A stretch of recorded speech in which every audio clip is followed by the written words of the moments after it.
बहुत समय पहले की बात है। एक घना और सुंदर जंगल था जिसके किनारे एक छोटा सा गांव बसा हुआ था।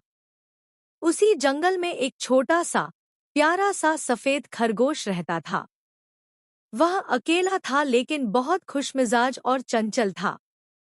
हर सुबह वह उछलता कूदता गांव के पास के खेतों तक चला जाता। वहां की ताजी हवा, रंग-बिरंगे फूल और गाजर जैसे सब्जियां उसे बहुत भाती थी।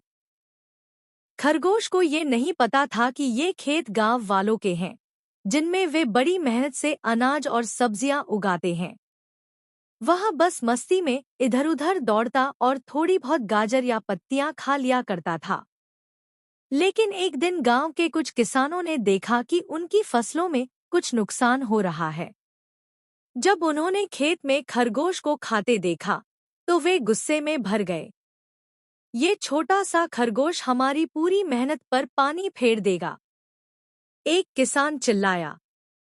गांव वालों ने उसे भगाने के लिए खेतों के किनारे कांटे बिछा दिए और पत्थर भी फेंके। खरगोश डर के मारे वापस जंगल की ओर भाग गया। वह उदास था, उसे समझ नहीं आया कि उसने क्या गलती की। कुछ दिन बाद गांव पर एक नई मुसीबत आई। रात के अंधेरे में एक खतरनाक जंगली कुत्ता गांव में घुस आया। उसने मुर्गियां उठा लीं, बच्चों को डराया और खेतों में उधम मचा दिया। गांव वाले परेशान थे, ना उन्हें कोई रास्ता सूझ रहा था और ना कोई मददगार नजर आ रहा था। यह सब देखकर खरगोश बहुत परेशान हो गया। उसने सोचा, अगर मैं गांव की मदद करूं, तो शायद वे समझेंगे कि मैं उनका दुश्मन नहीं हूं। वह तुरंत अपनी दोस्त लोमड़ी के पास गया, जो जंगल की सबसे चालाक जानवर मानी जाती थी। खरगोश ने कहा, लोमड़ी बहन, हमें कुछ करना होगा। गांव मुसीबत में है। लोमड़ी ने मुस्कुराते हुए कहा, चिंता मत करो, मेरे पास एक तरकीब है। अगली रात लोमड़ी ने अपनी योजना पर काम शुरू किया। उसने जंगली कुत्ते को अपने पीछे लगाया और उसे जंगल की गहराई में लेकर गई। वहां जाकर वह पेड़ों के बीच से निकल गई, लेकिन कुत्ता रास्ता भटक गया और कभी गांव की ओर लौटकर नहीं आया।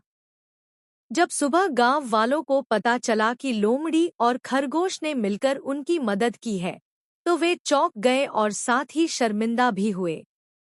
मुखिया ने सबके सामने कहा, हमने बिना सोचे समझे खरगोश को दोषी ठहराया, लेकिन आज उसने साबित कर दिया कि वह हमसे बेहतर सोचता है। गांव वाले अब खरगोश को गाजर और फल लाकर देने लगे। बच्चे हर दिन उसके साथ खेलने आते। अब वह गांव का हिस्सा बन चुका था, एक ऐसा हिस्सा जिसे सबने खुले दिल से अपनाया।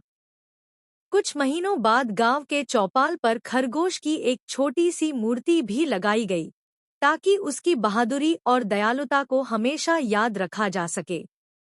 बच्चे वहां खेलते और नई पीढ़ी को यह कहानी सुनाई जाती।